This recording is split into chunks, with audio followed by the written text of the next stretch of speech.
What if your body has been warning you about diabetes and you've been ignoring it every single day?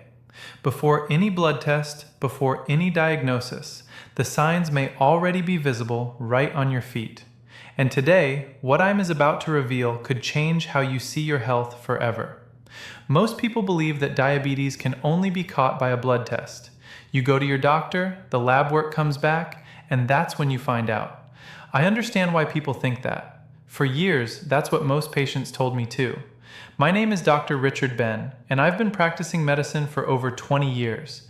And what I've learned, what I see confirmed in my office every single week, is that your body starts warning you about high blood sugar long before any lab result ever would. And the very first place your body speaks up, your feet. The reason I'm making this video today is because of how many patients I've seen walk into my office, or worse, walk into an emergency room who had every warning sign for months, sometimes years, and never knew what they were looking at. Today, I'm going to change that for you. Just last month, I sat down with a patient, a 67-year-old man, retired, healthy lifestyle, felt fine. He came in for a routine checkup. But before we did any blood work, I asked him about his feet. He told me, "My feet have been a little numb for a while. I figured it was just age." He had 4 of the 9 signs I'm going to show you today. His fasting blood sugar came back at 214. He was diabetic and had been for over 2 years without knowing it. So today, I want to show you exactly what I showed that patient. 9 signs that were already on his feet and on millions of feet right now that almost nobody recognizes for what they are. For each one, I'll tell you what most people assume it is, what's actually happening inside your body, and one simple daily habit that can protect you. The American Diabetes Association estimates that 1 in 5 Americans with diabetes don't even know they have it. That's over 8 million people walking around right now with a silent condition quietly damaging their nerves, their kidneys, their vision, and yes, their feet. The good news, a $12 blood test can catch this early. But first, you need to know what to look for. So let's get into it. Sign number 1 is something almost every patient has already experienced, and every single one of them has explained it away. Tingling, numbness, that pins and needles feeling in the feet. My patients almost always tell me, "Dr. Ben, my foot just falls asleep sometimes. I was sitting with my legs crossed." And yes, that happens to everyone occasionally. But I always ask them, is this happening regularly without a clear reason? Because if the answer is yes, we need to talk about what's actually going on. Frequent recurring numbness or tingling in the feet. What doctors call peripheral neuropathy is one of the earliest signs that blood sugar has been elevated for some time. The extra sugar in your bloodstream begins attacking the outer protective layer of your nerves. It's a slow process, which is exactly why most people miss it. I use this analogy with my patients all the time. Think of your nerves like electrical wires. Every wire has a plastic coating around it. That coating is what allows the signal to travel cleanly from your brain to your foot. When blood sugar stays high, it's like an acid slowly eating through that coating. The wire still works for a while, but the signals start getting fuzzy. And that fuzziness, that's the tingling you feel. According to the American Diabetes Association, peripheral neuropathy affects nearly 50% of people with diabetes. It is the single most common complication, and it almost always starts in the feet, which means right now, tens of millions of Americans are experiencing this tingling and writing it off as nothing. Don't be one of them. My daily recommendation for every patient over 60, a 20 to 30 minute walk every single day. Not a jog, a walk. Movement is the best thing you can do to keep blood flowing to your feet and protect those nerve endings. And start reducing added sugar in your diet today, not next month, today. Sign number 2, and this one my patients describe as the most distressing of all because it doesn't hit them during the day. It hits them at night when they're alone and trying to sleep, and there is nothing to distract from it. A lot of my patients chalk this up to being on their feet all day, or the summer heat, or just fatigue. And sometimes that's exactly what it is. but when a patient tells me their feet feel like they're on fire, especially at night when they're lying down, I take that very seriously. Burning in the soles of the feet, particularly at night, is a classic early sign of diabetic neuropathy. What's happening is this. The nerves in your feet have been damaged by excess sugar, and now they're sending incorrect signals to your brain. Your brain receives a heat message even though nothing hot is touching your foot. The nerves are misfiring. Think of it like a fire alarm with a faulty sensor. The building isn't on fire, but the alarm is going off anyway because the sensor is damaged. Your nervous system is doing the same thing. The burning isn't coming from outside your body, it's coming from inside damaged nerve tissue that is crying out for help. Research published in the journal Diabetes Care found that burning foot pain is one of the first reported symptoms in patients later diagnosed with type 2 diabetes, often presenting 1 to 3 years before formal diagnosis. 2 habits I recommend for this one. First, drink at least 8 glasses of water a day. Proper hydration helps your kidneys flush excess glucose and supports nerve tissue. Second, add more fiber to every meal. Vegetables, legumes, oats. Fiber slows the absorption of sugar into your bloodstream, which is exactly what those damaged nerves need. Sign number 3, and I need you to pay very close attention here, because this is the one that stops being uncomfortable and starts becoming genuinely dangerous. This is the one that sends the most patients to the emergency room. They come in and say, "Dr. Ben, I had a little blister from my shoe 3 weeks ago. It still hasn't healed." They waited. They assumed it would close on its own.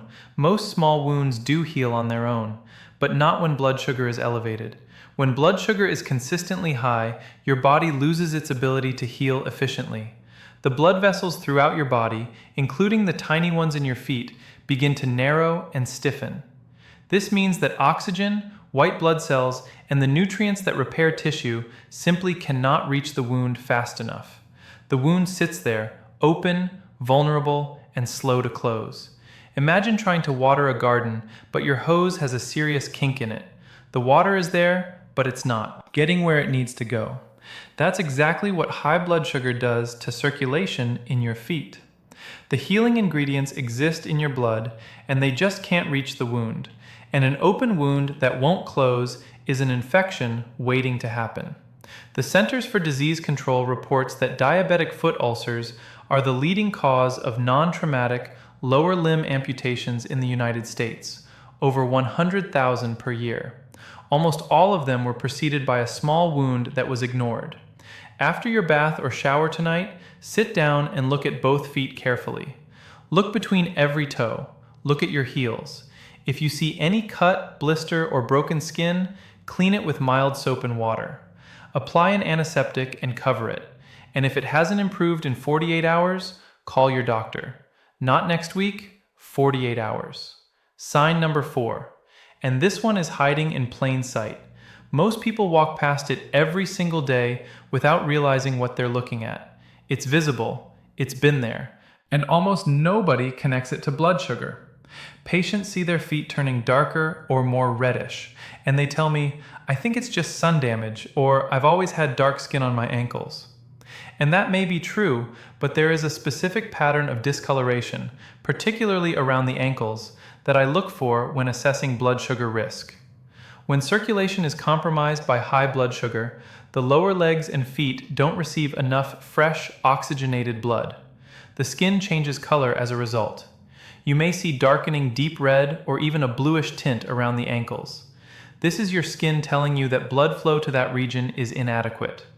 In some patients, the skin also becomes thinner and more fragile in those areas. Another sign that the tissue is not being properly nourished. I always explain it to patients this way. Think of your blood as a delivery truck carrying oxygen and nutrients. Your feet are at the end of the longest delivery route in your body, further from your heart than any other part. When the roads narrow because of damaged blood vessels, the deliveries stop arriving on time. The skin, starved of fresh oxygen, changes color. It's a distress signal you can see with your own eyes if you know what you're looking for. A study in the Journal of the American Academy of Dermatology found that these skin changes are detectable on average 18 months before a formal diabetes diagnosis. The daily habit here: 5 minutes of ankle circles, toe raises, and calf stretches every morning. Even that small amount of movement gets blood flowing into your feet. And if you can't exercise, elevating your feet slightly while you sit can make a meaningful difference. Sign number 5. And this one surprises my patients the most because it looks completely harmless. In fact, most people have had it for years and never once connected it to blood sugar. Dr. Ben, my heels crack every winter. It's just dry skin. I hear that constantly. And yes, that's extremely common. But when your heels are cracking badly in the middle of summer, or no moisturizer seems to help no matter how much you use, that's a completely different story. Diabetes affects the autonomic nerves, the ones that control automatic functions you never have to think about. One of those functions is regulating moisture and sweat in the skin. When these nerves are damaged, the sweat glands in your feet stop working properly. Your feet lose their natural moisture from the inside out. No amount of lotion fixes the root cause. Think of your skin like a wall that needs to stay sealed. When those autonomic nerves are damaged, the mortar between the bricks starts crumbling. Cracks appear. And those cracks in the skin of your feet are not just cosmetic. They are open doors for bacteria and infection. In a foot with poor circulation, that infection can become very serious very quickly. I have had patients come in with cracks so deep in their heels were bleeding, and they told me they had been putting lotion on it for 2 years with no result. That's not a skin problem, that's a nerve problem. The American Podiatric Medical Association identifies chronic, hard-to-treat heel cracking as a significant indicator of autonomic neuropathy in seniors, a condition directly linked to long-term elevated blood sugar. And autonomic neuropathy is not a minor inconvenience. It is a sign that the nervous system is under serious stress. Moisturize your feet every single night before bed. A good lotion or pure coconut oil works well. Apply to the sole and heel thoroughly, but never apply moisturizer between your toes. That trapped moisture breeds fungal infection. And drink 8 glasses of water daily. Your skin needs hydration from the inside as much as the outside. I want to pause here for just a moment. We've been through 5 signs so far, and I want to ask you something directly. Have you noticed any of these? Signs in yourself or in someone you love, a spouse, a parent, a sibling? If the answer is yes, even one sign, go to the comments section right now and type the word yes. Just yes. Capital letters. That's all I need. I read every single comment on this channel. Everyone, if you have a question, ask it. If you're concerned, tell me. That's why I created this channel, not to talk at you, but to talk with you. And if you're finding this useful, hit the like button right now. It takes 1 second, and it tells YouTube to show this to more seniors who need it. All right, let's keep going. Sign number 6, and this one is more serious than most people realize, because it's not just about your feet, it's about what's happening to your kidneys at the same time. Almost everyone I've seen with this tells me, I sit at my desk all day, or I stand on my feet at work. Occasional swelling from activity is normal. I want to be clear about that. But if your feet and ankles are consistently swollen and you're leaving deep sock marks every evening, that changes the picture. High blood sugar affects the kidneys. Then the kidneys control your body's fluid balance. When kidney function is impaired by years of elevated glucose, fluid accumulates in the lowest part of your body, your feet and ankles.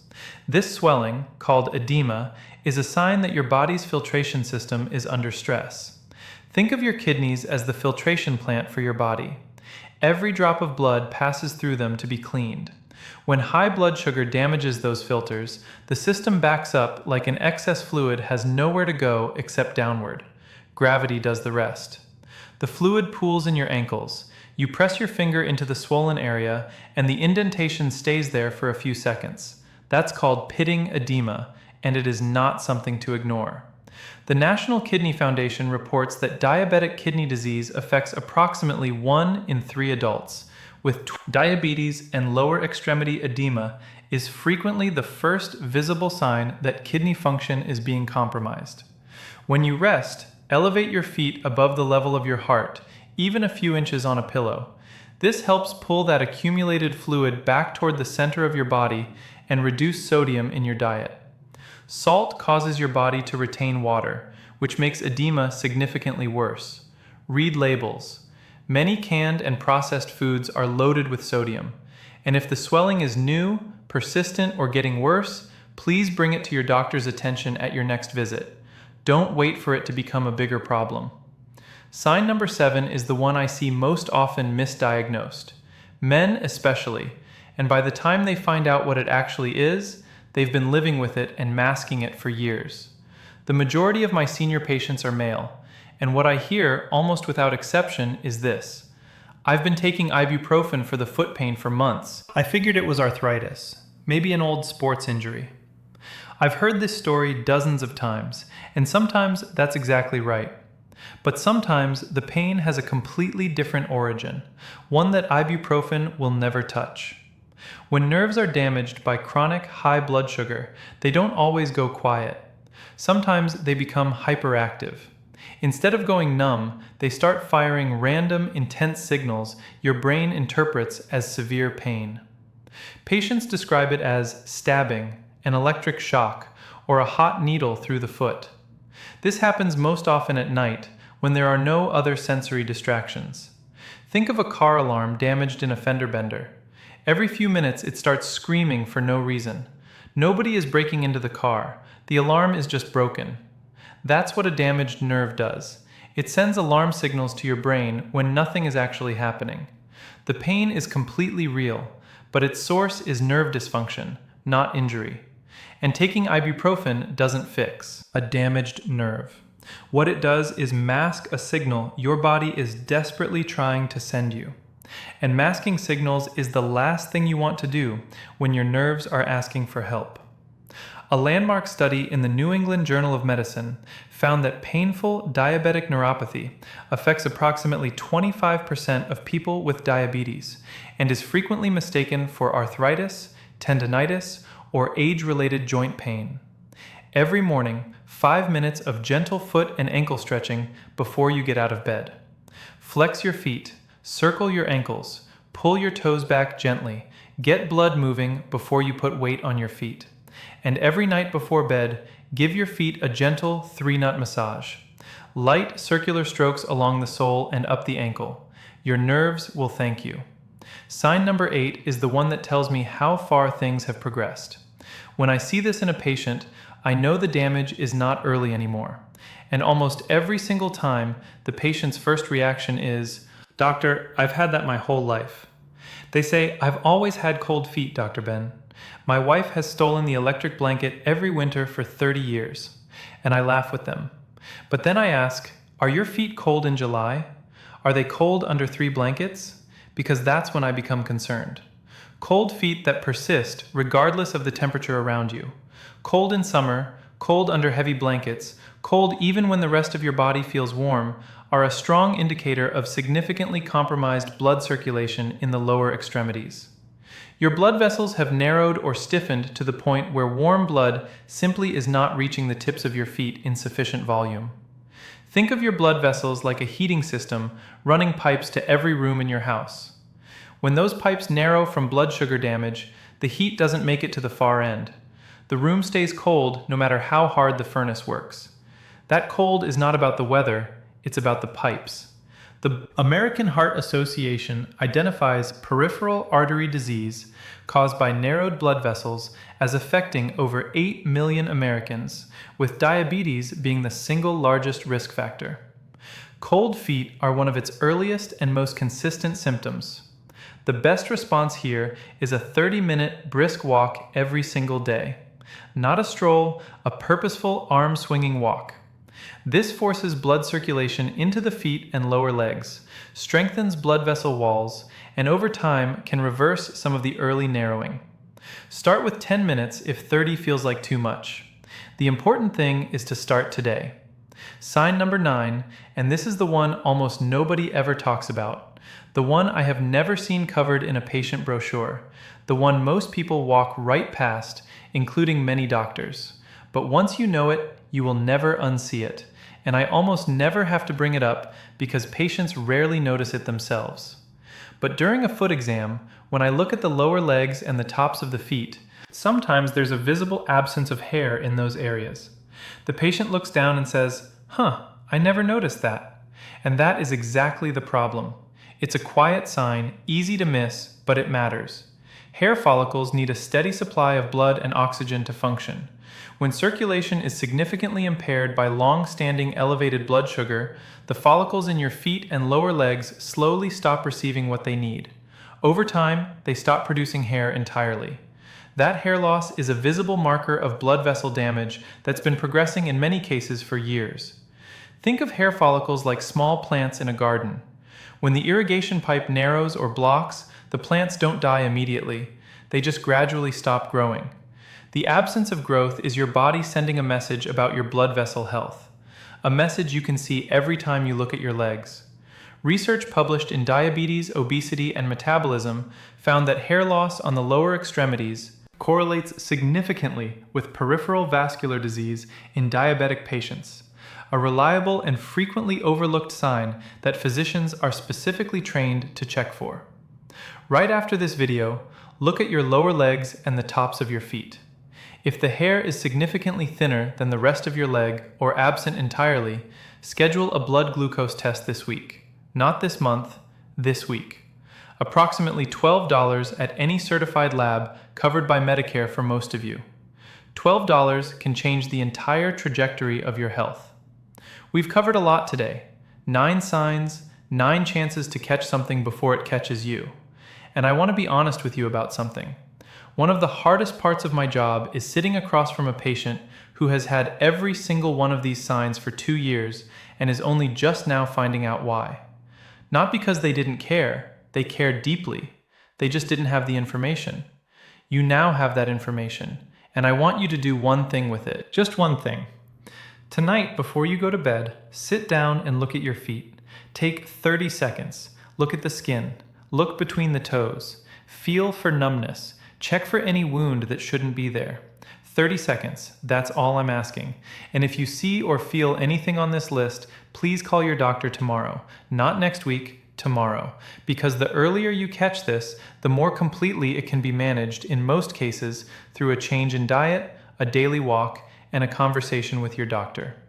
You worked hard for the life you have, for your independence, your health, your ability to do what you love. Don't let something as manageable as blood sugar take any of that from you just because nobody told you what to look for. Now you know. If you found this useful, share this video